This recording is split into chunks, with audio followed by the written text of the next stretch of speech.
Hey guys, what is up? Super K-Man Rocks here, and I am here for my LCK Summer Split Week 10 overview and analysis video. Is that technically what this is called? It's week number 1 of the Summer Split, but because the records carry over from spring and it's all kind of one big round system, technically this is week number 10. I know it feels very strange to end up titling it that, but I kind of want to follow along with what the actual LCK is telling me, like the actual structure is called. So unfortunately, this is going to be titled LCK Summer Split Week 10 Analysis and Power Rankings. I know it's weird, but I hope you guys can stick with me, but it's the first week of the LCK back here in the Summer Split, and obviously there is a lot of fun things to talk about. Little bit of a caveat to start off this video. If I sound a little bit different, if I sound a little bit hoarse, I basically just got off of casting the LPL English. There was a crazy series between Dplus KIA and Invictus Gaming. If you haven't checked that out, link to that's going to be in the description, or at least the channel for LPL English. Please check that out if you are interested. I've been brought on as a full-time color caster for the Summer Split for LPL. So again, if you're interested in that, go ahead and check that out. But, you know, today I'm going to be talking about the LCK. I'm just letting you guys know I just casted a full series right before this. So again, if the voice sounds a little bit hoarse, I'm trying my best to make sure this still comes out in pretty good quality. It won't affect any of the analysis. All of the points were already made, but certainly might affect at least the quality of the vocals. So stick with me for that. But that's really the only caveat. If you are new here, what we're going to do is go series by series, talking about the advantages and disadvantages that each team was able to generate. I'll be giving a player of the series and a dud of the series for each individual series that we cover. And at the end of the week, I will be giving a player of the week and a dud of the week to tie everything into a nice, neat little bow. We'll be updating my personal power rankings from number 1 to number 10 at the end of the week as well. And we'll kind of be talking about where the groups end up landing, because of course, this is a group system now in the LCK, just like we've been talking about all year over in the LPL, with Group Ascend and Group Nirvana. It's now the Legend group and the Rise group over here in the LCK. So really excited to see how that ends up breaking down, and I know you guys are as well. You wouldn't have clicked on the video if you weren't. So strap in, let's get going, kicking off with, of course, day number 1. And our first day actually kicked off with a Rise group matchup. Usually you try to, you know, lead with the big one, and I guess for some long-term LCK fans, this might be a rivalry that you still care about. It was Dplus KIA taking on OK BRION, and you know what? We're just gonna say it. The rivalry very much still lives because Bro ended up taking down DK. This is not the way to start off the split for Dplus KIA. As a reminder of the format, again, the top 5 teams from the previous split were put into the Legend group. The bottom 5 teams from the previous split were put into the Rise group, and that means that DK, despite being a team that ended up making playoffs in the spring split, was a top 6 team, ended up finishing in 6th, which means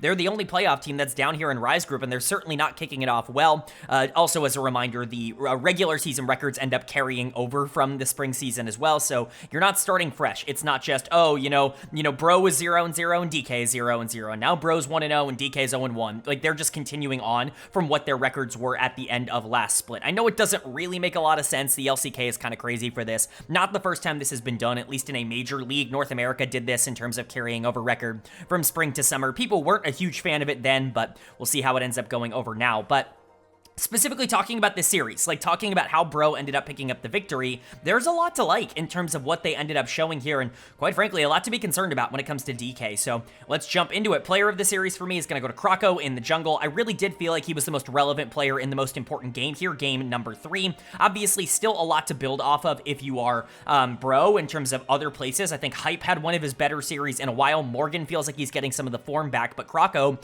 really coming in and revitalizing the team is kind of what you're hoping is possible for Bro.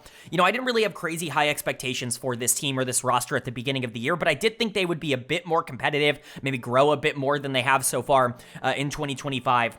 I still think that there is some sort of higher end ceiling that they theoretically could reach if they continue to push forward, but at least for now, it hadn't really felt like they were reaching that. Krako coming in, I think, really made the team better. I think that was clear at the end of the spring split, but I still thought their ceiling was around number 7 or number 8. This is a very big win. Again, DK is a team that I think was really convinced that they would just go through the Rise group and just kind of dominate everybody here, that they would be the best team in the bottom half by far, and that nobody would be able to compete with them. And honestly, that's what I thought as well. And so for Bro to show up in the first series and be able to take them down and look really good in that circumstance, it's pretty massive overall for their outlook. Now, I do have to put it in there at the very least that Bro has historically done very well against Dplus KIA, against Damwon, whatever you want to say. These two organizations have always been upset candidates, especially when DK was good. Like, that was really the sign that DK or Damwon was a good team, was that they were losing to Bro in the regular season. I remember specifically in 2020, 2021, and 2022, that era, it felt unstoppable for Bro to just take down DK every single split. So much so that, you know, Showmaker, who we'll talk about, kind of earned the nickname Bromaker in terms of just how poorly he performed against OK BRION, no matter who was on the other team. It was very funny, and you know what? Kind of carried over into 2025, so maybe don't panic too much if you're a DK fan, because this is something that historically actually means some pretty good things for your team. But like I said, Krako coming in really elevated the rest of this roster and made them a lot more consistent. Krako's a great player. I think sometimes his reputation gets a little bit unfairly criticized because his time in the LPL wasn't quite as successful as maybe he wanted it to be. I think even his time, obviously, before going to the LPL wasn't quite as successful on DRX as he wanted it to be. There has been a lot of roadblocks. We'll just say that. A lot of roadblocks coming out for Krako in the past couple of years, but the Anyone's Legend stint was still generally fine. That team almost was super competitive, almost made Worlds last year. Obviously, they didn't, and they ended up not being particularly close in playoffs, but I wouldn't blame Krako for that. And then he comes back over here to Bro because he's teamless for a majority of the beginning of the year, and he's a true upgrade. Hanwha was a disaster for this team in the jungle, so nice to see specifically things like the Trundle end up working out for Krako. Like I said, Hype was really good in this series in the bot lane. Exciting to see his growth. I hope he continues to get better because a lot of the players that ended up coming up from that KT Challengers team were just terrible at the LCK level. Hanwha, obviously, Wei. I think those are the two players that kind of stand out where it's like, oh man, they were not good. Like, worst players in the league by far type of, you know, showcase from them. Hype, I think, had his problems, but certainly showed enough to continue to be the starter for a Bro team that does want to at least try to compete for top 6, and he's kind of paying it off right now. Again, more time at a top end level is likely going to make your team better or your player better, and that's exactly, you know, kind of the development track that Hype is on right now. Morgan was really solid. She was a player I trust a lot on the other side of this, and Morgan was quite frankly just better than him in this first series. Same thing for Closer and Polu down in the support position. Everything kind of worked for Bro in their 2 wins. The only thing you can really say is you wish that they, you know, took it to DK a little bit more in game number 1, but that's nitpicking. Even DK didn't dominate game number 1. They were just a little bit better. And then Bro was better throughout the rest of the series, which is obviously a really good sign. And for DK, I'm not going to freak out over this loss, although I kind of want to because they look terrible in this series and they are kind of game 1 merchants, at least in their current form. There's a lot of reasons to be a little bit concerned that the Rise form that you're getting out of Dplus KIA might actually be a lot more familiar than people want to admit towards what they were towards the end of last split. But at the end of the day, again, not only is DK historically kind of lost to Bro, and not only is Showmaker historically underperformed against Bro, but Showmaker kind of does this every single year where he goes through stretches of time where he's just really, really terrible, and he often gets over it. He figures it out and ends up moving on. I expect that to happen again, but boy, this was bad. Showmaker is absolutely done of the series. He was horrific in this one, constantly walking up, getting caught out, the map awareness of a snail in terms of just how things were happening. It didn't feel like he was in LCK shape coming back from the offseason. Again, it's the first series of the split, so I don't want to freak out too much, but it was not a good look from Showmaker. In the same way that you can hype up players like Hype and Morgan on Bro's side, players like Shiwu, I think, really underperformed in terms of my own expectations. Beryl continues to be a pretty big liability in the support position. As I've been stating throughout the entire year, you know, Lucid, Aiming, they were generally fine, but DK was not as good as Bro. Like, when you watch Game 2 and Game 3, it didn't feel like a good team that was kind of just underperforming. It felt like a bad team that didn't really know what to do on the map, which is not an encouraging sign. So hopefully DK can figure things out, but this is a very, very big win to start off the summer split for Bro. They have an uphill battle to climb because of their record coming out of spring, but it's definitely ideal to start off with a big win like this. Then moving on to our second series to kick off day number 1 here, and this was unironically the most important matchup of the week. It was Gen.G taking on Hanwha Life Esports in the Legend group.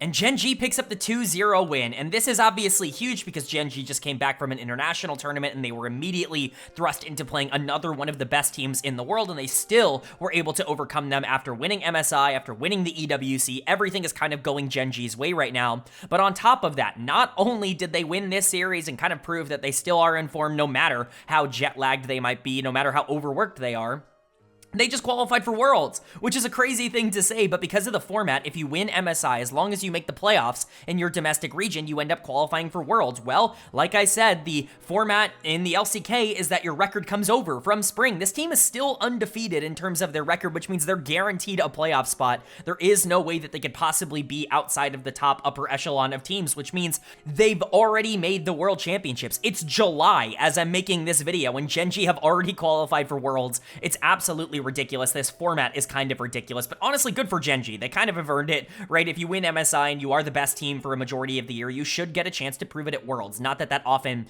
or maybe ever, has been an issue for teams, but it's nice to see that Gen.G can kind of, experiment a little bit more as the year goes along. We'll see how long they can stay perfecto. For HLE on the other side, I have a rant to go on in terms of just the community surrounding HLE. I have some pretty choice words in terms of how I feel for LCK fans and in general, people talking about Hanwha life right now. So let's go ahead and get into it. Keen is the player of the series here. Didn't really have to think about this. Keen locks K'Sante in game 2. Keen Sante takes over the game. He gets player of the series. Like, that's just kind of how things go around here. He really is that dominant on this champion. You just cannot give him K'Sante. It's actually ridiculous that teams are still opting into this matchup because he really is just the best player on this champion in the world, and it's not particularly close. The Aurora game in game number 1 was also very good from Keen, but really he is getting this for game number 2, and he deserves to be considered in that upper echelon for top laners in the world. I've received some criticism across my primer videos that I've put out over the past couple of weeks that Keen is not my number 1 top laner in the world.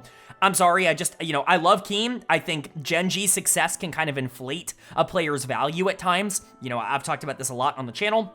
You don't have to be the number 1 player in the world to perform like the number 1 player in the world. I think if you took Keen off of Gen.G, would I still feel he's the best top laner in the world? Probably not, and that's kind of my big determining factor, but he's still very, very good, and he outplayed the player I called the number 1 top laner in the LCK in Zeus here, which is a great step in that direction. It obviously isn't just him. This entire team is ridiculous. Ruler ends up getting a pentakill back in the LCK here. His form right now is absolutely unreal. His MSI form was ridiculous. I haven't really watched the EWC, so I can't talk too much on what he looked like at that tournament, but again, going back to MSI, even in the playoffs when they really needed him for this team to qualify for MSI in the first place, and now obviously coming back and getting a pentakill in his first series back, it's all good. Chovy mega gap Zeka in the mid lane. That's just what Chovy does. He does it to everyone. Canyon looked incredible. Peanut is really struggling to create the same kind of pressure he has in previous years, and Duro is one of the biggest playmaking supports, even if he didn't really have to do that in this series. So Gen.G looked like Gen.G. No real surprises here. And for Hanwha life on the other side, I'm going to go on a rant here, at least a quick one, because I don't want to spend too much time on this, but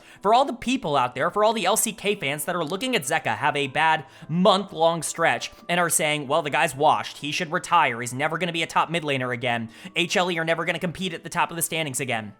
Genuinely get your brain checked. Like, I don't mean to be rude. I can't follow the logic. I don't think there's anything in there to track. You know what's going to happen? Zeka is going to rebound. He's going to be just fine when he's not facing Gen.G. He's going to look really good for the rest of the regular season, and everyone's going to be like, oh, why were we doubting Zeka in the first place? Oh, we were all crazy for doubting Zeka. It happens every single time a star player ends up underperforming for a small period of time, 1 month, 2 months, whatever, right? Like, this is obviously, like, they're important. It's important to note when a player underperforms, and Zeka, especially considering how he kind of let the team down against Gen.G when they wanted to qualify for MSI, how bad he was against T1 in that series as well. Like, it's important to note that Zeka is in bad form, but pretending like this is something that we expect to last forever, I think is absolutely ludicrous. It's ridiculous, and I'm going to push back on it pretty heavily. Maybe I'm calling my shot. If Zeka is terrible the rest of the year, I'll eat my words. I'll be happy to sit here and tell you on this channel that I was wrong. I've done so before when I've been incorrect on things, but I just don't think I'm going to be. Zeka's going to be just fine.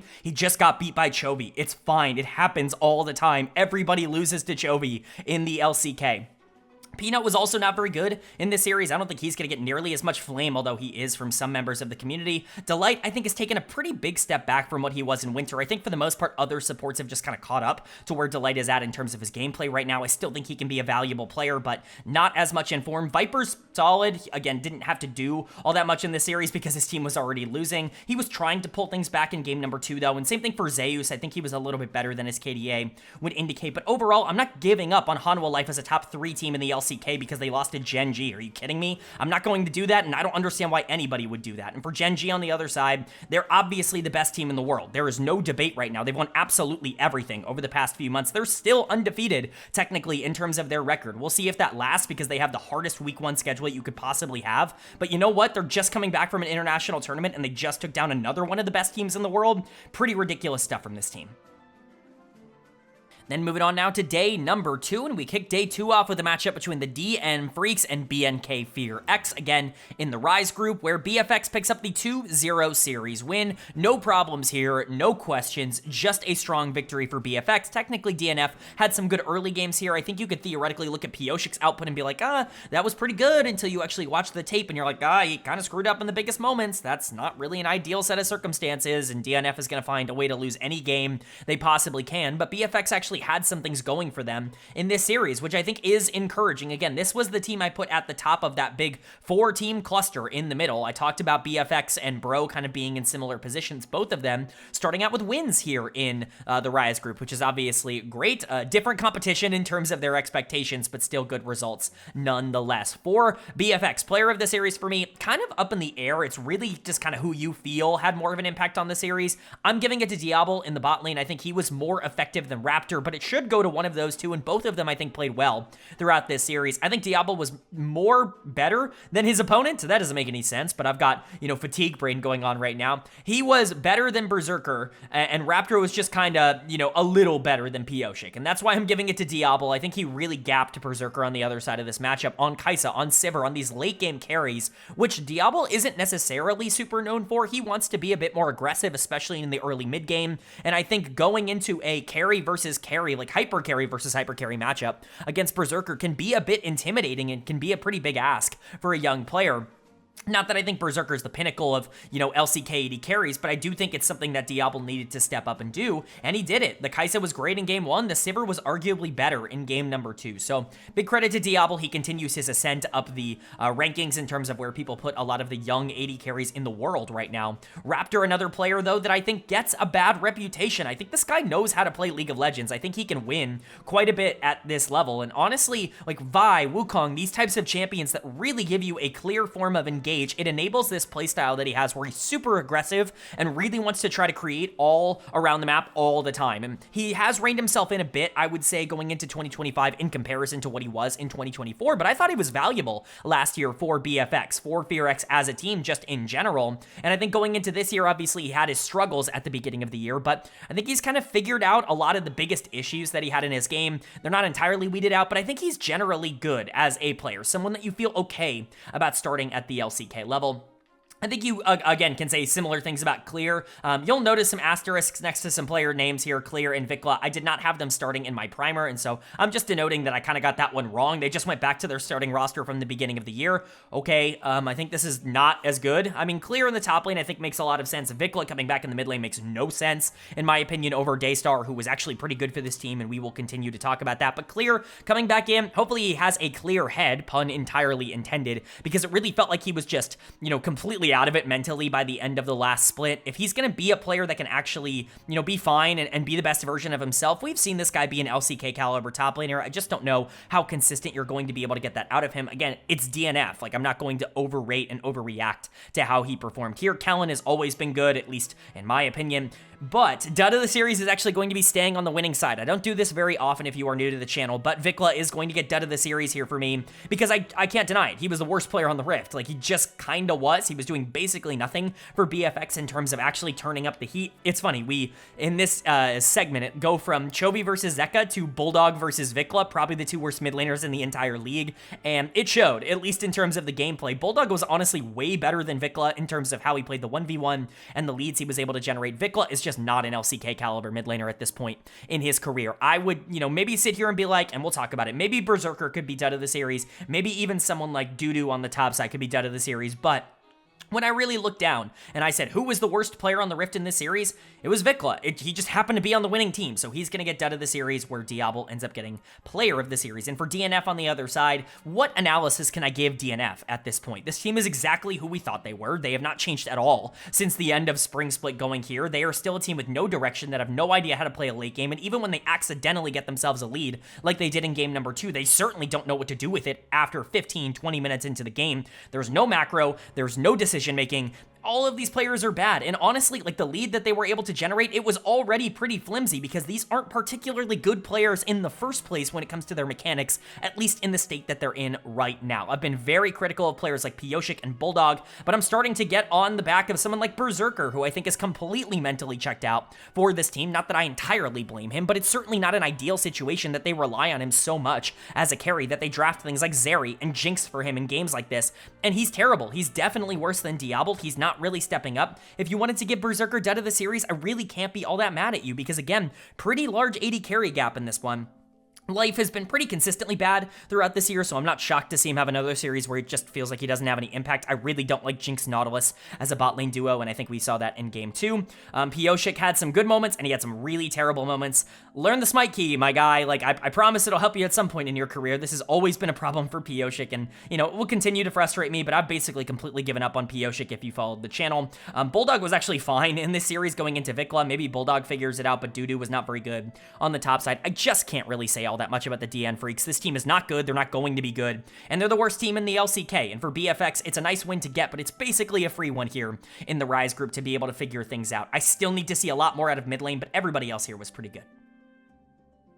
Then moving on to our second series of day number 2, and it was a matchup between KT Rolster and Nongshim RedForce, where KT Rolster is going to pick up the 2-0 series win here, and they are really proving themselves to not only be a top 4 team in the LCK, but really in that upper echelon of teams in the LCK. Again, top 4 feels pretty locked in right now, with especially Dplus KIA struggling so much, Nongshim really not feeling like they're on that same kind of level. It does feel like there is a full tier below KT Rolster, and for them to even be in that tier, considering how a lot of this year has gone, I think is already such a positive for them. But Nongshim, unfortunately, have kind of regressed back to the mean in terms of what they actually are. There were times where this felt like a borderline top 3, top 4 team in the LCK with how well they were playing, specifically top 4, but they were never really able to hang on to it. And with KT really emerging over the course of the back half of the year, Nongshim has really lost their spot and kind of tumbled down in terms of confidence rankings, at least for me. So let's go ahead and talk about it. Player of the series is very obviously going to go to BDD in the mid lane. You want to talk about a main character, you want to talk about a carry here for KT Rolster,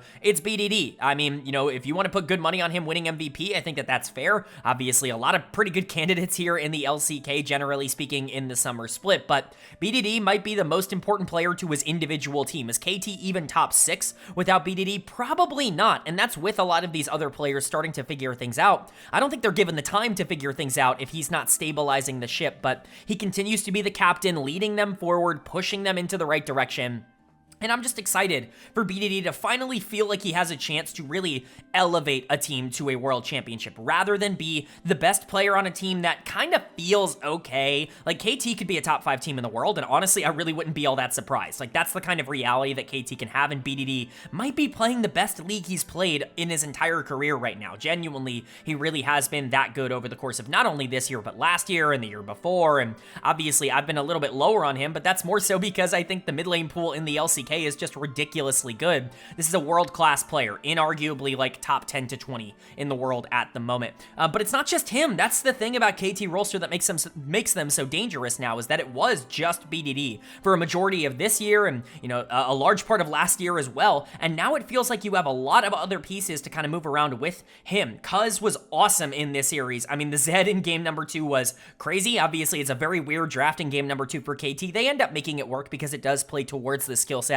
of their individual players, but the Wukong in game number 1, definitely pretty good here. We'll talk about Gideon's game 1 on the Xin Zhao, not good at all for him, and that's not really an ideal way to start off the summer split, but Cuz was pretty terrific. Dekdom had a really great series, and you know what? Dekdom over the past, like, month, has he not just been, like, a top 3 or 4 AD carry in the LCK? Like, genuinely the kinds of production you're getting from Dekdom ever since he was benched and reinserted into the lineup for KT after Paddock was not the answer. He has been, like, just flawless in terms of his execution. He's been everything this team needs. Your jack of all trades, master of none AD carry. I think he's really good in that role to complement players like BDD and Cuz. Peter is obviously someone I've gone to bat for on this channel in the past. He continues to be a really big playmaker for this team. He has really great creative instincts, and as an engager, I think he can really be elite at this level. And Perfect, I think, has also started to come along. I'm not a fan of the Yorick pick in game number 2. I think that champion is quite bad after the nerfs in terms of just where he sits, but you know what? Outside of that, I really have nothing to complain about for KT. Pretty much a perfect series if game 1 was just a little bit more aggressive from them. And then for Nongshim on the other side, again, unfortunately, it just feels like this team has fallen off from what they were. And I think part of it is the fact that the veterans just aren't dominating in the way that they were before. Kingen and Lehens were top 3 bare minimum players in their role throughout a majority of winter and the start of spring. And it just feels like that's fallen off. And they've kind of been good, but maybe not great. You can see it in a series like this where Lehens in particular has really struggled to maintain that form and that momentum. But even Kingen is really starting to struggle on the top side now. And that means that the other pieces that were overperforming are now crashing back down to earth, specifically Gideon in the jungle, who had a pretty bad end to the spring split, was not really hot at all in terms of how his form was going when spring ended, and clearly has not started off summer incredibly well with a pretty bad series, all things considered. The Sejuani game in game 2 was not necessarily his fault, although everything in the map kind of falling apart for Nongshim in game number 2. It was really the Xin Zhao game in game 1 that he's getting dead of the series for. You can't just keep going in and dying over and over again. That's a bit of a problem here. Cuz was definitely better. BDD took full advantage of the fact that Xin Zhao was not as useful with Azir as, you know, he theoretically could have been with Talia on the other side. It just wasn't a good look for a player in Gideon that I think has kind of been a borderline all-pro throughout this year. Again, another player who really feels like he's emerging in the LCK as a standout player, kind of taking a couple of steps back. It's one series. Again, I'm not going to panic too much. We'll see how the rest of the week goes, but not a great look for Gideon. Again, Lehen's not looking all that great. I think Jiwoo and Calyx were generally fine. Calyx was the one player that I think was trying in this series, and that's a good sign because Calyx is the one player that probably needs to step up the most for Nongshim to be as relevant as they want to be, but this is a team that probably wants to make Worlds this year, and right now they're just not on the trajectory to do that, and KT absolutely is. Top 4 is a world spot, and like I said, top 4 feels pretty well established right now in the LCK. Hell, KT could be even higher than that, depending on how you feel about Hanwha Life's bad form. I'm certainly not going to make that, you know, conversation happen until it's proven otherwise, but KT is a very dangerous team that is much more than the sum of their parts, and they have one of the best players in the world in BDD. You definitely have to take them seriously at the top of the LCK. Then moving on to day number 3, and this was really the big one, the one that's going to take a lot of the headlines, kicking off day 3, T1 taking on Gen.G. And for the first time in a little bit of time here, T1 is going to pick up their victory over Gen.G. It's been quite a while since T1's been able to take down Gen.G, but they get revenge for MSI. They get revenge for, I guess, the regular season victories that Gen.G got over T1. This is kind of their big revenge tour, and they do it by defeating Gen.G's undefeated streak. This is obviously 19-1 now instead of 19-0 for Gen.G. Not ideal for them, but they qualified for Worlds already. They're probably going to be just fine. Again, I'm not going to freak out too much about this series. I think a lot of people might sit there and go, oh my god, is T1 better than Gen.G? Are they ramping up? We just watched Gen.G not only win EWC, but beat T1 twice at MSI. I feel pretty good about the fact that this is just one of those series. It's a best of 3. I'm not going to freak out about it too much. If every other series was also a best of 3, you know, T1 could have won that as well. Like, it just kind of is the nature of best of 3s. Not saying that T1 is bad, just that you might be looking at the 2 best teams in the world, and I'm not going to freak out over one best of 3 in this particular instance. So let's go ahead and talk about it. Player of the series for me kind of has to go to Gumayushi in the bot lane. I know Broadcast ended up giving it to KIA for the Thresh, but really it was the Aphelios that did all the damage in this game, and I get that damage isn't always the thing here, but you can't give Guma Aphelios. Like, that kind of just is the deal. He's really good at this champion. He's always been really good at this champion, and he continues to push this team forward in that regard. I will say it's the bot lane duo that definitely stood out for me when it came to T1, which is a very encouraging trait. Not to say the rest of this team was terrible. Doran continues to make big plays in the back half of games, even if his laning phases are terrible, specifically on champions like Gragas that have become his signature over the course of this year, with T1 fans finally taking notice of it. Faker was pretty solid in this series, certainly better than Chovy, who I think really played bad across all 3 of these games. Even going into game number 1, I had some concerns with him on the Orianna, but the Twisted Fate, the Victor in particular, not looking very good. And Owner was obviously pretty good as well, outside of game number 1, where things didn't necessarily work out for him, but it was the bot lane that really took over for T1. Glad to see Guma and KIA are completely back in form at this point. There's no more ramping up, there's no more figuring out what they want to do. This was T1 saying, all right, well, we're going to draft some hyper carries down on the bot side. We're going to draft Xayah in game 2, and then specifically Aphelios in game 3. We're going to put all of our resources into Gumayusi carrying the game, and he is going to succeed in doing so.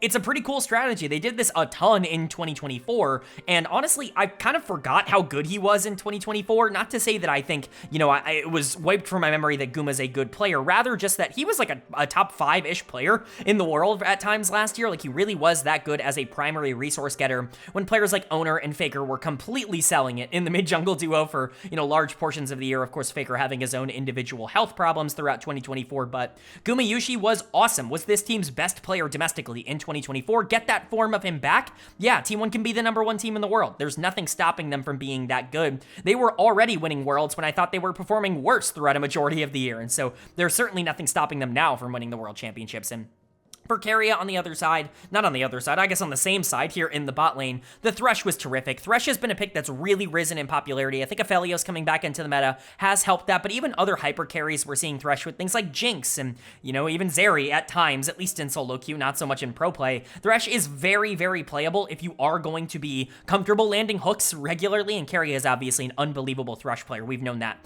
for many years. So credit to the bot lane. Like I said, Faker outplayed Chovy in this one. Doran was really big in the team fights and Owner. Pretty solid outside of game number 1. So credit to T1, they looked good here. For Gen.G, as much as I'd like to sit here and say like, oh my god, this team is actually bad and they're number 2 in the LCK, you know, it's not how I feel. Like, just genuinely, it's hard to look at the series and be like, yeah, Gen.G was trying 100%, and even if they were, like, are we trying to sit here and say that Gen.G beats T1 100 out of 100 times? I don't believe that to be the case. I think Gen.G probably wins 6 or 7 out of 10 times in terms of going up against T1, and this was just one of the other ones. It just happens in best of 3s. Ruler played like absolute dog water in this series, and I think that really ends up holding them back. Gumayusi completely outplays Ruler in the back half of this series, and Ruler is getting dud of the series for it. Duro was in the conversation for me, but specifically Chovy was also in the conversation for me. He was pretty bad in games 3 and 2, as were basically everybody on Gen.G, but he was also uniquely bad in game number 1, even in their wins. It just didn't feel like he ever really clicked here today. Maybe he wants to keep that 500 record against Faker, which now sits, I believe, at 64 and 64 in terms of their head-to-head. Very funny how that ends up just always being perfectly balanced, even after MSI. But, you know, Chovy definitely needs to step up and play a little bit better than he did here for Gen.G if they want to continue on. That being said, they've already made Worlds. They legit have nothing to play for other than pride and form at this point, so it's really just kind of a, you know, how much do you want to put in? We'll see what Gen.G ends up becoming for the rest of the regular season, but it's hard for me to sit here and look at Chovy underperforming and Ruler having a terrible series and say, like, that's the form that I think Gen.G will be in, for obvious reasons. They've not been like that throughout the entirety of the year. Now, if Gen.G continue to be big underperformers against teams that aren't T1, yeah, I'm going to start to get concerned. For now, it is just a 2-1 series loss, and credit to T1. Again, I don't want to take anything away from them by saying that Gen.G shouldn't be penalized for this. This is one of those things where any team beating Gen.G is huge, and T1 being the team to shut down the undefeated streak, I think, is a big milestone in their cap. I just don't know if it means they're the best team in the world. I think they still kind of have to go and prove that. But then moving on to our second series of day number 3, and another Group Rise matchup that is a little bit more up in the air. It's OK BRION taking on DRX, and go bro, because they have a 2-0 week to start off the summer split. They pick up the 2-1 series win over DRX, and this is a DRX roster I did not expect to see at the start of this split. A couple of decisions that honestly are a bit surprising to me just in terms of what I thought was going on. Asia Masters is happening at the moment, which is this big tournament between a lot of the tier 2 teams in China and the tier 2 teams in Korea, where they all face off against each other, and Yehu and Teddy were playing for DRX challengers in that tournament. That led me to believe that this would be UCal and LazyFeel starting for DRX in the LCK. That is not the case. Yehu and Teddy are in the starting lineup here. I'm going to be entirely, you know, straightforward with this. I think this is the weakest possible lineup you could do with this many substitutes as, like, real options. Yehu, I think, is weaker than UCal, especially in terms of upside, but even really in terms of floor. And I don't think Teddy gives you the upside that someone like LazyFeel does, because I just think Teddy is not really a good fit on this DRX roster. Even Ondel coming in, I think, is not necessarily better than even just gambling on getting something out of Playtell like what you got got last year from him in terms of like and not a rookie split, but like a pseudo return to the LCK. It just feels like DRX are making all of the wrong decisions and once again are falling down. This is why they're a bottom 2 team in the LCK for me. I think they should be a lot better than they are, and they're just not. For Bro, 2-0 week, baby, to start off summer split. That's exactly where you want to be in terms of just general hype and general vibes, especially with those 2 wins being over, you know, DRX, which is all right, and Dplus KIA. That's a really nice win, and it's coming from a couple of big players. Morgan is going to get my player of the series on the top side. That Crocodile in Game 3 was massive. You know you can't give Morgan Renekton. That's the problem here. It feels like there are so many, you know, like standard and, you know, pocket picks in the LCK for top laners, and yet all of these players continue to get a lot of the champions they're already really good at. Very surprised to see Morgan be allowed to play that in Game number 3. We'll talk about Croco because this was a very weird game in Game number 3 as well. Croco actually gets the broadcast player of the series, and I can certainly understand why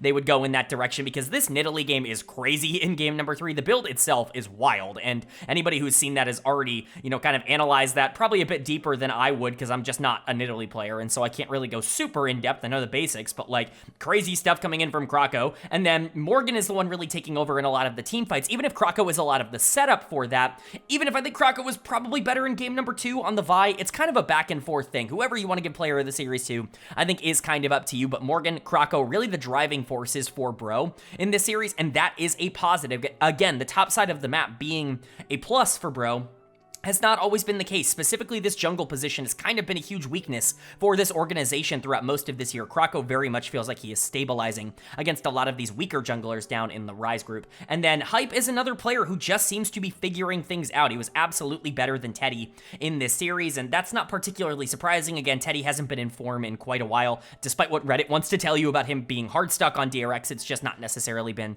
reality for a little bit of time. Hype has really stepped up in the first 2 weeks. Again, he just needs to be able to keep this form up. We know that the talent level is there, but we saw a lot of those teammates flame out because they weren't consistent enough. They weren't able to do the little things well enough to consistently go up against LCK talent, because that's really like a big leap. I talk about it all the time. The LCK Challengers League to the LCK is the biggest tier 2 to tier 1 leap in all of, you know, tier 2 to tier 1 League of Legends. There's no region where that is a steeper learning curve than the LCK, and Hype needed some time in order to become really good, but honestly, he's been awesome in the first 2 series here. Again, small sample size, not exactly the toughest of competition, although, again, Dplus KIA, pretty good, so hopefully he keeps it up. Polu seems to be a lot better closer, while not being the carry that he was in the previous split in spring, where he actually was really good. He's kind of settled back into being a really solid number 2 or number 3 option for this team, which I think is ideal, because you'd ideally like to get one of Morgan, Croco, or Hype to step up and really be a primary carry for Bro. So honestly, things just looking good. A really great week number 1, or I guess week number 10 here from Bro, and not so good of a start here for DRX. Again, it's their first series of the split. We'll see what they do later on in the week, but at least for now, I'm just not impressed with this, you know, consideration of the roster. I think that there are a couple of things really to criticize. Rich, first of all, is going to get dud of the series. This was not close. He got blasted in Game 3 on this Cassante. He was entirely useless in this third and final game. Clearly the worst player in that game. It's not like he was particularly good on the Rumble either in Game number 2. Just not a good performance to kick off the split for Rich. I've never been crazy high on him. He can have his good moments because he is such a specialized player in terms of his playstyle. Bad in lane, good in team fights, but when it looks bad, like when he's not good, it is really, really terrible for DRX. Yehu and Teddy, you know, you have some moments here. Yehu was awesome in Game 3, but was pretty terrible in Game number 2 on the Azir. Teddy was just kind of Teddy throughout the series in saying that he picked Lucian and Sivir, went relatively neutral in the early game and then watched his team lose and didn't really do anything about it. I get that it's the AD carry role and you can only do so much, but, you know, Teddy has no killer instinct in him. He never has as a player. Hondel generally is fine. I'm honestly a little bit higher on him than maybe I was going into the year, if only just because I think there is some mechanical upside there. Sponge, again, has been better in 2025, but DRX aren't a good team, and they're certainly not a team with upside unless UCal is in the lineup, and that's not because I think UCal was good last split. I want to make that abundantly clear. It's because UCal is the only player I could even see and imagine a world where he ends up turning into an okay LCK player. Everybody else here is just kind of meh, and I think that's what you're getting in DRX, and Bro honestly has superseded that in terms of where they're at right now. This is pretty clearly, at bare minimum, probably a top 7 team in the LCK, and that already I think is a big win for them.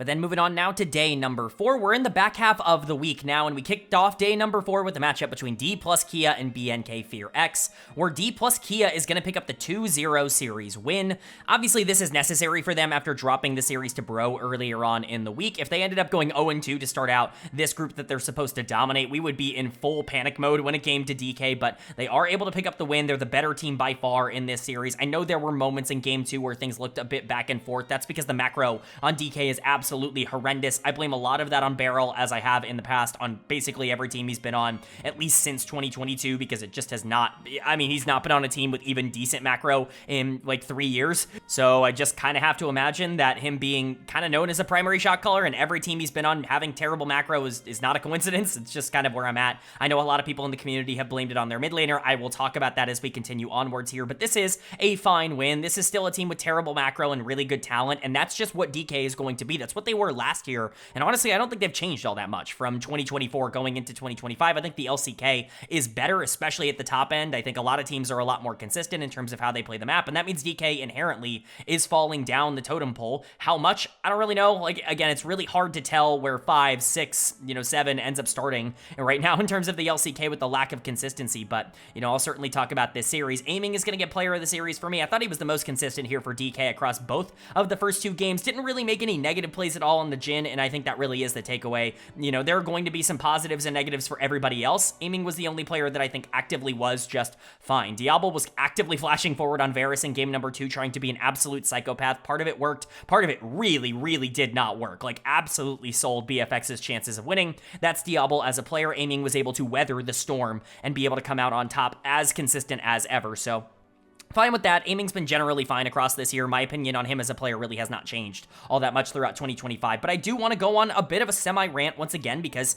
it's kind of the same rant. Like, I talked about this a bit earlier in the video when it came to Zeka and talking about, like, okay, why are we doing this? Why are we talking like Zeka is washed and that he's never going to be good again? It's just insane. I understand it significantly more when it comes to Showmaker because I think his track record has definitely been worse than someone like Zeka. That's not arguable, even if I have been a Showmaker defender over the past couple of years, but for the life of me, and if you're a DK fan or if you're just a general LCK fan in the comment section and you're already pissed off at me for going against the narrative, that's fine, but please let me know if you have this opinion because I'm just curious why. For all the DK fans out there that just love to hate Showmaker, I don't get it, man. Like, why is he your team pariah? Like, why is the player that is your franchise player, is the representation of Damwon, of Dplus KIA, has brought this organization a world championship, has been to 2 different world championships? Why is he the one that in every single post-match thread and every single Twitter thread, all I see is just, well, Showmaker's not good enough to be in the LCK. Well, Showmaker's not good enough to be in the LCK. Why is it only him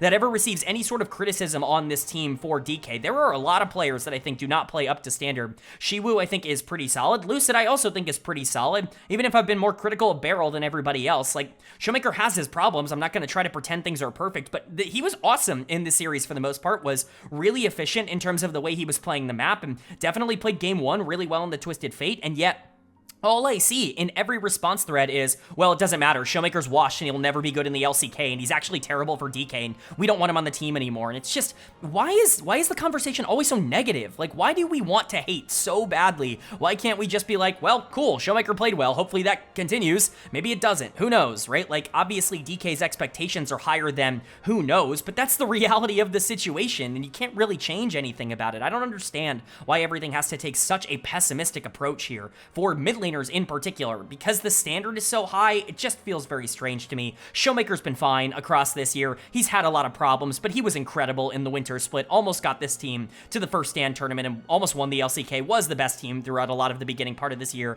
and people just forget about that because they collapsed in spring. I get it. I understand why there's frustration. I just don't understand why it's being channeled into this specific kind of energy, because I don't think it's helpful for anyone. The rest of this team, though, pretty solid. Lucid, mega gaffed Raptor. This was not a particularly close jungle matchup. Shiwu was hugely over clear in this matchup as well. I really need to see the 2 young players step up and continue their growth. Lucid, I think, took a little bit of a step back at the end of last split. Shiwu was somebody that I was much higher on than I think consensus was, but overall I understand why people are a bit lower, because his laning still has a lot of improvements to go. He's just a good team fighter. Beryl is somebody I'm pretty much out on. Anybody who follows the channel knows that. I think he's just an average support, doesn't really offer all that much. Kellen is just better Beryl on the other side of this. Ironic enough for DK, but BFX obviously have a worse team around them. So It is what it is for DK. I know that's not the most popular opinion, but it's where I stand. And for BFX on the other side, like, they're just not a team that has the kind of talent to keep up with DK regardless of whether or not DK is playing well or not. Clear had a miserable Gwen performance in Game 2. Clear choice for dud of the series. Really, really, really not good, and hopefully they're going to be able to figure this out. Clear got benched in the spring split for lack of effort, as we kind of saw. I'm not sure that was the exact reason. Maybe that's not the reason behind the scenes. That's, you know, generally what I've heard and generally what I think has been kind of spread around the community. He wasn't performing well at the very least, so Saburo ended up coming into the top lane, was a little bit more stable than Clear. That might have to happen again if he's going to play like this. Raptor got demolished in the jungle matchup, was never really able to survive. Diablo plays like his hair is on fire constantly. Sometimes that works, and sometimes he actively sells his own team's chances of winning the game, like he did here for BFX in Game 2 on the Varus. Kellen was generally fine, made a couple of overreaching mistakes. It's support and your team is bad. It happens. Same thing with Beryl. I don't blame him too much for those plays anymore, just because it kind of is a part of the game now, but it's when you're winning and you're making those mistakes that I get a little bit more frustrated. Vikla has no mechanical talent whatsoever in the mid lane to be able to go up against real mid laners, but at the end of the day, he's not always going to make the worst decision in the world, and we saw that a bit here, even if the scoreline is way better than his performance was. So for BFX, it just kind of is what it is. They're probably not a bottom 2 team in the LCK, but it feels like they kind of played their way out of that top 7 department, and DK should still be the best team in the Rise group. They should absolutely still be a team that can make their way into playoffs and try to make something happen from there. But as far as like actively making worlds and pushing for that I'm still very concerned about for them. But then moving on to our second series of day number 4, and another pretty big matchup in the Legend group. It's Hanwha Life Esports taking on KT Rolster, and HLE do get back into form with a big 2-0 win here over KT. This is a big, big win for HLE to kind of, you know, cement themselves in the top 3. I know there's been a lot of discussion over the past couple of weeks about how good is HLE actually? How good is this team coming off of a, you know, down end of the split, kind of throwing away their opportunity to go to MSI, to T1 in a matchup they probably should have won, at least on paper, from the form that we had seen from them, and then not really being who we thought they would be at EWC. Like, what is this HLE team? You know, who are they going to be going into the summer split? Well, here you go. They lost to Gen.G, and they figured it out and destroyed KT Rolster. That's the Hanwha Life I expected. That's a top 3 team in the LCK. That's all you can really ask for from this roster. For KT Rolster, you can't be particularly surprised you lost to HLE. You're not as good as HLE, and I think KT fans are not really on the same page as that. I think this team genuinely went into this with expectations that they were going to win. That's crazy to me. You were underdogs in this series, and you absolutely played like it. So obviously, we'll go ahead and talk about it, but for HLE, player of the series, come on, man. It's Viper. Like, I don't care how well other players ended up playing. When you go 21-10 in 2 games, that's probably player of the series worthy. Viper went absolutely nuts in this series in terms of his ability to take over games in the back half. The Corki was great. The Varus was great. It didn't really matter what he was playing. He was down to make a message today. I think that was just kind of the vibe I got. Viper really showed up and was going to take over the game no matter what happened. He's obviously way better than Dectum, and we'll talk about the KT Rolster thing on the other side, because I do think there's a lot of discussion going on right now with KT Rolster that, once again, big shocker, I have to disagree with, because I just don't really agree with the LCK community at large right now, it would seem. But, you know, I think Viper was incredible, and that shouldn't surprise anybody. This is still a top 2-ish AD carry in the LCK. I think, obviously, Gumayushi is back in form. That means there's a big 3. That's awesome in the LCK, but Viper is very much still a part of that big 3, and there are a lot of people that would argue that he's number 1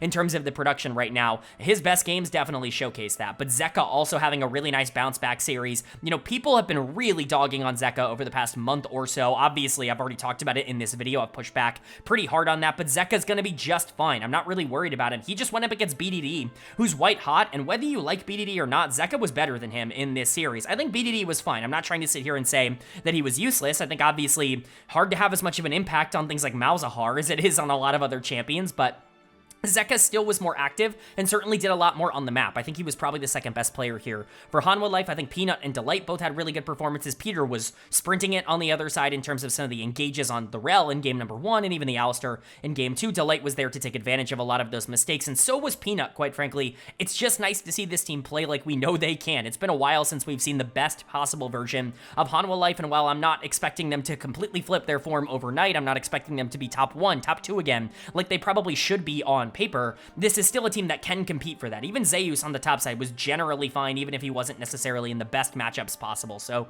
overall, I like HLE. I still think they're going to be, you know, a top tier contender, a team that's going to compete to win the LCK, and I think all of the rumors of this team's demise have been greatly exaggerated. And for KT, I don't mean to be like rude to KT fans, because honestly, I feel like I've antagonized you guys enough over the course of the last few years, where I'm just constantly putting you as the 5th best team in the LCK, and you constantly overperform that, and I kind of look stupid for it. I think you are a top 4 team, but I do think there is a bit of a misconception as to what KT Rolster is right now. I think the hot end to spring convinced a lot of people that this is secretly a top 3 team in the LCK.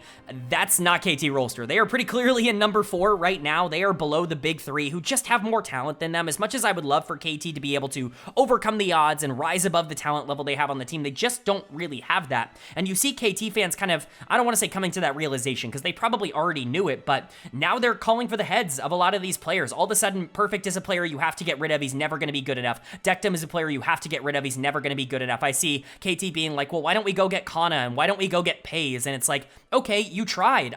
Quite frankly, I just don't know if you're the org you think you are right now. No offense to KT Rolster. I really do think they're one of the best orgs in the LCK, but Pays chose the LPL over KT Rolster. That is well documented. Kana was a free agent. You didn't want him. You chose Perfect, and Perfect is still a pretty good player at this level, but if you're expecting to have a top laner that can go toe-to-toe with Zeus, sorry, there's like 3 of those in the world. If you're expecting to have a bot laner that can go toe-to-toe with Viper, sorry, there's like 2 or 3 of those in the world. Like, it's not something that every team is going to be capable of having, and when you have teams like Gen.G and T1 that are already taking a lot of that talent in the domestic league, your job as KT is to be the best of the rest, and I still think they are the best of the rest. It's just hard for me to imagine a world where they compete in that upper echelon without some major fall-off happening from one of the top 3 teams, because I do just think there is a raw talent difference, and you can see that here. Again, Perfect wasn't very good in this series. I think Dectum had his own individual problems. Peter is done of the series for very obvious reasons. If you watched any Rel engage that he made in game number 1, you can pretty clearly see why he's getting dead of the series. Just over-eager, constantly going in without the rest of his team and playing too fast. He is a player that hasn't had a lot of success at the tier 1 level. This is his biggest success story so far as a pro player, and so he is going to be a bit more greedy than your average player that has played a lot here like Delight would be, because he understands the situations just a tad bit better. And so it just kind of is the way that it is. I don't mean to be rude about it for KT Rolster fans, but this is the 4th best team in the LCK. They are, I would say, at least a half a tier down from the top 3, and I would say that they're probably at least a tier up from 5, 6, and 7. Like, they are clearly top 4, but HLE is on a bit of a different level. Even when they're struggling, I imagine they're going to be able to figure it out. This is still one of the best teams in the world. They're just a bit overshadowed by arguably the 2 best teams in the world right now in T1 and Gen.G, and that makes it difficult for HLE, but at any moment, if they get their form back, they can absolutely compete with anybody in the LCK. But that's going to bring us to day number 5, our final day of LCK action here in week number 10, and we kicked it off with a bottom of the table clash between the DN Freecs and DRX, and DRX is going to pick up the 2-1 series win.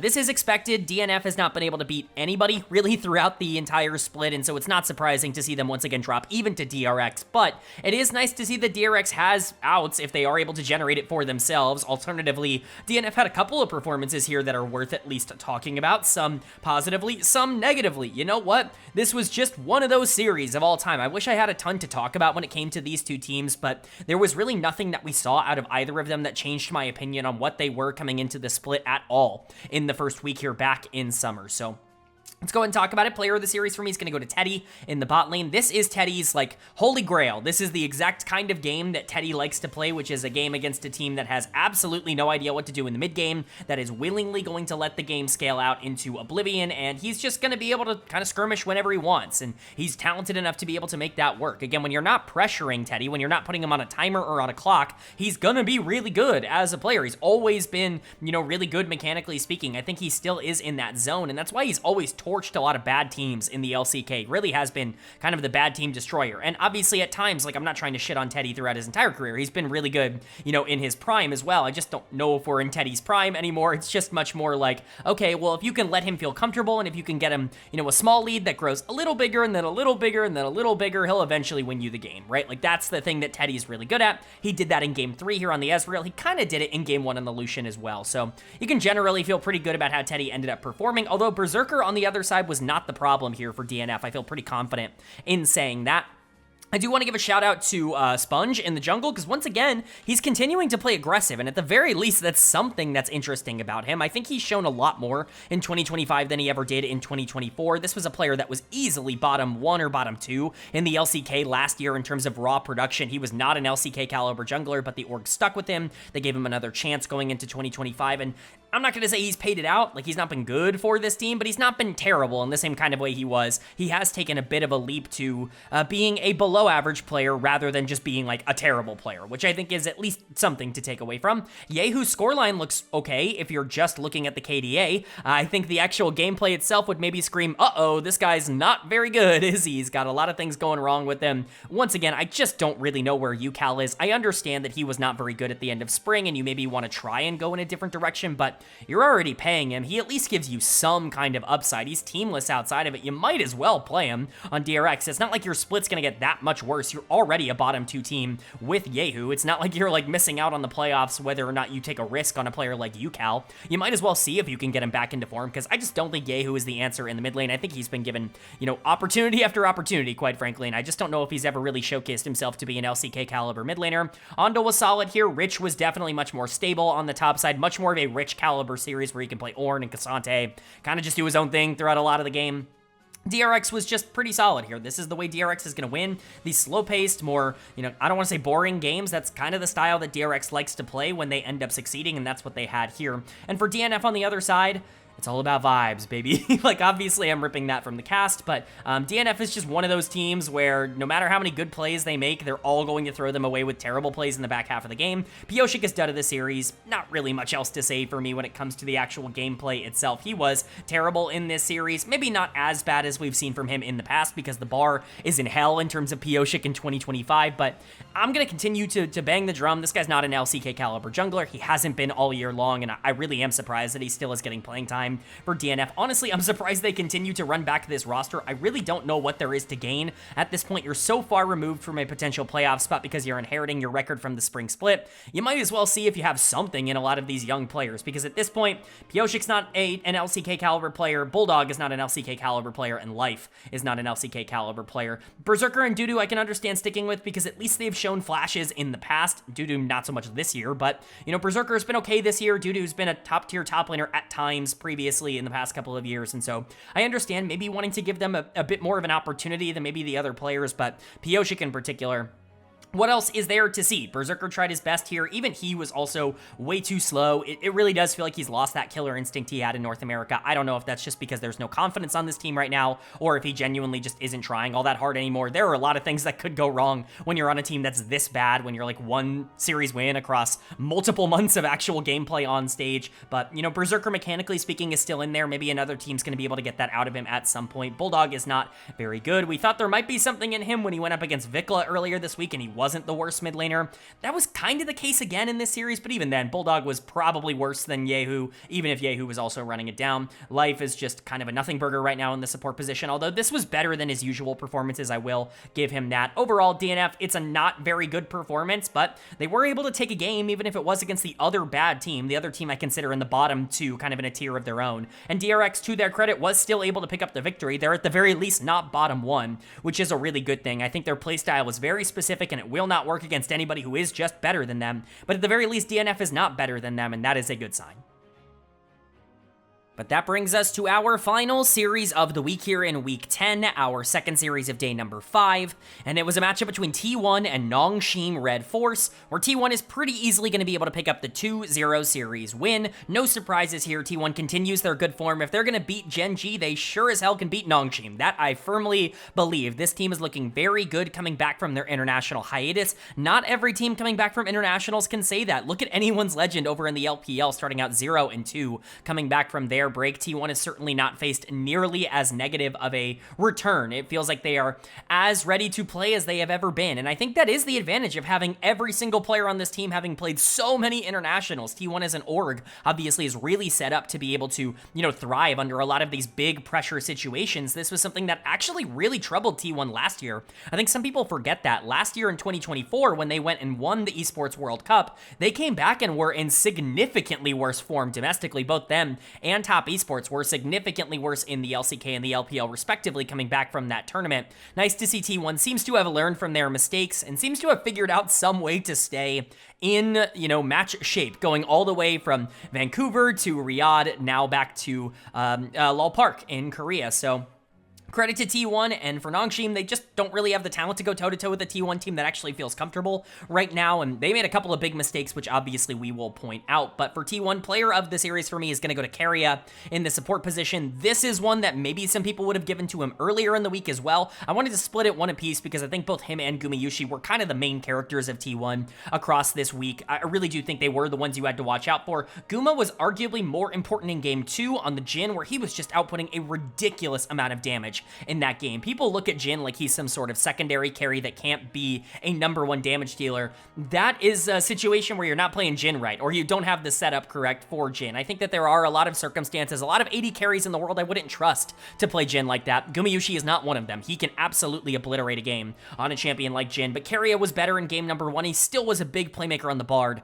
in game #2, so I did have to give him his flowers because he was so good earlier on in the week as well. Overall, this T1 bot lane just came back from an international tournament looking great there and looking even better back at home. It's really great to see that, quite frankly, all they've done is get better over the course of the year. They started out shaky, and now they're maybe the best performing bot lane in the league in terms of raw consistency. Ruler and Duro have been excellent. Viper and Delight, I think, are going to get back on track, but Gumayushi and KIA, from a modern form perspective, might be #1 in the LCK, and that's how impressive they've been over the past 2 months, and I really see no reason for them to slow down. This is a bot lane that should be able to keep up this pace for the rest of the year. They definitely got Jiwoo and Lehens on the other side, which is really nice. Faker continues to activate his global taunt, specifically on Orianna. It's the same spot every time, too. I don't know why it's specifically that spot, but you know what? It is what it is. Faker global taunt ends up being overpowered. Once again, they just can't kill him. No matter how many resources you send to try to take down Faker's Orianna, he is the best defensive player in the world of all time, whatever you want to say. He's going to be able to survive, and it's especially these young players, these rookies like Gideon and Calyx, that feel like they can make these plays happen, and they just can't. Doran was a monster in this series. You want to talk about solo kills. Doran was punishing Nongshim. We'll just say that. He was teleporting in 1v5 in a lot of these exchanges, and honestly, sometimes it was bad, sometimes it was good for T1. It's ridiculous the kind of form he's in when he's playing aggressive. His team fighting is world-class, top 5 in the world in terms of what he's able to offer. If he was a slightly better laner, he would be a top 5 to 10 player in the world. Outside of that, he's a bit more of a limited player, so it is just kind of the way it is, but he was definitely better than Kingen, and Owner was also great here, even going into Gideon, who stepped up here today for Nongshim. It was a great showcase for T1, and they are probably the biggest winners coming out of the first week in the summer split. And for Nongshim on the other side, that's a 0-2 week for Nongshim to kick off their split, which is certainly not ideal for them either. I think that there were pluses and minuses. I'm not going to, critique them too hard because they are the worst team in their group, and it's kind of expected that they're really going to struggle over the course of summer. They're exclusively playing the other top 4 teams, so HLE, Gen.G, T1, and KT Rolster. Like, that's their entire schedule throughout the regular season, so I can't really imagine Nongshim is going to fare particularly well, but they do need to step up somewhere, and it feels like they're getting bits and pieces of that in different areas, but it's not really coming together for anything substantial. Jiwoo is going to get dud of the series for me. He was getting picked off over and over again. If I have to watch him on Senna get solo killed one more time, I'm going to lose my mind. You just should not be in that position. Part of it's his fault, part of it's the team's fault. If you're playing Tom Kench, I don't know, Galio, something that is there to actively protect your AD carry, maybe you should, I don't know, protect your AD carry. Like, that's part of the job, but unfortunately for Jiwoo, he was the one to pay the price, and he was certainly not as good as Gumayushi was on the other side. Lehens has completely fallen off of form. I don't really know what's going on right now, but it seems like he has just kind of gone back to being the bad version of Lehens that we talked about in 2021 and 2022, where I was like, is this guy kind of boosted by Griffin or what? Like, was that kind of the narrative all along? And then obviously he figures things out on Gen.G and KT and turns into one of the best supports in the world, but yeah, that's not what we're seeing right now on Nongshim with the rest of this team collapsing. Kingen has really returned back to negative form. This guy was awesome for Nongshim at the beginning of the year. That's not even there. Calyx and Gideon weren't even all that bad in this series. Gideon had a lot of positive plays overall for Nongshim, and Calyx was, while passive, certainly not like problematic for Nongshim. all of the negative plays were coming from the players that you're kind of relying on being more veteran presences for Nongshim, and it's just not really that good of a look. Again, I don't think this team is going to succeed at all in the Legend group. In fact, I wouldn't be surprised if they end up really flaming out because they're just going to lose over and over again. Maybe they pull off an upset win here or there against a KT Rolster, but this team's going to lose all the confidence that they have and then go into a matchup against a team from the Rise group and just get smoked because they're not feeling good about their gameplay. I just don't feel good about where Nongshim is at. And for T1 on the other side, obviously there is a lot to like about their gameplay. They are the big winners of week number 1, them alongside Bro, which is a very funny sentence, but this bot lane in particular really stood out in a positive way. Alright, but that is going to do it for my LCK week number 10 overview and analysis video here in the summer split in round number 3, whatever you want to call it. Up on the screen, the updated standings. You might be wondering, how could it possibly already be like this in summer? Like I said, records carry over from what they were in the spring split, so everything's basically already determined for a lot of these teams in terms of where they are going to be placing. As you can see, Gen.G has already locked playoffs, which means by proxy they have locked the World Championships, not because you're guaranteed to make Worlds if you make the playoffs in the LCK, but rather, if you win MSI and you make playoffs, you are guaranteed to make Worlds. That's part of the new rule set that is there for MSI, so credit to Gen.G at 19-1, they are already in, no longer a 0 in that loss column because of their loss to T1, but still, I believe they are the number 1 team, as you can see in my power rankings, which is the first column to the right of every team. Change is going to be how that has changed from last week to this week. No real major changes, no real major surprises in terms of how these series ended up going. Even the upsets, I'm not willing to fully believe in just yet. Again, Gen.G, very little rest. I think for the most part, it's hard for me to believe that Gen.G goes to an international tournament and beats T1 twice and then comes back and loses to them, and that makes T1 better. Like for now, I'm just going to continue to believe Gen.G is number 1 and T1 is number 2. HLE going to still come in at number 3 because of their win over KT. Very big win for them, but KT very solidly at number 4. I'm not even moving DK down to number 6. That's how much I really don't care all that much about the upset that DK had this week. Now, if they continue to struggle in Rise group, if they don't continue to dominate, I am going to be concerned. But quite frankly, outlook-wise, DK is still in a significantly better spot than Nongshim is, who's probably going to get blasted over and over again in the Legend group. They're at number 6 right now. They might be even worse than that by the end of the year. I think that's a pretty realistic possibility just in terms of how their schedule is going to break down. The only change is that OK BRION will be leapfrogging BNK FearX up to number 7. FearX will go down to number 8. No real major surprises, I think, there. I think Bro is clearly the best of the rest right now. They not only had a 2-0 week and looked pretty good here, but they beat on DK, and if they're going to be able to do that, then yeah, they're at the very least top 2 in the Rise group, if not top 1, if everything goes right. Obviously, too big of a hole to catch up with in terms of record, unless something absolutely unbelievable happens, but Bro, likely a team that's going to be fighting it out for that number 2 spot. As a reminder of what the format is, by the way, top 4 teams in Legend group automatically make playoffs. They are auto playoff bids. The bottom 1 team from Legend group and the top 3 teams from Rise group then play, I believe, a play-in style thing to get the last 2 teams to make playoffs, and then it's your regular 6-team LCK playoff bracket to end up qualifying for Worlds. I think that's the format, so you just can't be bottom 2. Right now, that's DRX and DNF. No real surprises there. Let me know what you agree with or disagree with down in the comment section below. Very curious to know what your thoughts are on the lack of changes here in the power rankings, but let's go ahead and get into my player of the week and my dud of the week for week number 10. Player of the week for me, maybe surprisingly, it's gonna go to Krako, the jungler for OK BRION. You know, T1 fans might be a little upset by this because Gumayusi, KIA, they were both unbelievable this week, and they're both going to be honorable mentions, but unfortunately, I feel like they kind of bit into each other's style a little bit. They weren't quite as individually, I guess, sensational in the fact that they were so good together, and so Krako is going to get Player of the Week for me. If you're a T1 fan and you're really upset by that, put one of Guma or KIA in Player of the Week. The difference between these 3 players in terms of their results, really not all that big, and T1 certainly had a harder schedule, so really up to you, but I do want to give a big shout out to Krako, who seems to have found his form again. This has always been a player I've really valued on this channel, both in the LCK and in the LPL, and he is starting to improve what Bro's form is. He just beat up on DK on the Xin Zhao, on the Trundle, of course, was huge, on the Shojin Nidalee in Game 3 against DRX as well, so I really wanted to give him some honors for Player of the Week, but if you wanted it to be either Gumayusi or KIA, both of them are honorable mentions, and both of them absolutely could take the Player of the Week award here. But my dud of the week, maybe surprisingly, it's going to go to Vikla, the mid laner for BNK FearX. This team went 1-1 this week, and yet I'm still making him dead of the week because I really do believe he was the worst player in the LCK. Like, I just don't think there was anybody in the league that was worse than him in terms of his actual production. That's disappointing, man. This team needs to find a mid laner. I think they have one in Daystar. They just don't want to play him, and I don't really understand. Vikla, while he's in the lineup, is almost permanently going to be a contender for dead of the week if he plays like this. So, dead of the week in week 10 is Vikla, and player of the week is Krako, but that's going to do it. I do hope you guys enjoyed. If you did, leave a like. It really does mean a lot to me. It lets me know you guys are enjoying the content, and it does help get this video out to a lot more people, which I'm always very appreciative of. If you're new here, hit the subscribe button. We're going to be posting about every single week of the LCK throughout this entire format. We also cover the LTA North, the LEC, and the LPL every week, as well as the NACL Tier 2 over in North America. So if you want a comprehensive overview of everything going on in LoL esports, this is the place for it. Hit subscribe and hit that bell so you can be notified when those videos do go live. But with all that being said, I hope you all are having a great day. I hope you continue to have a great day, and I will see you all later.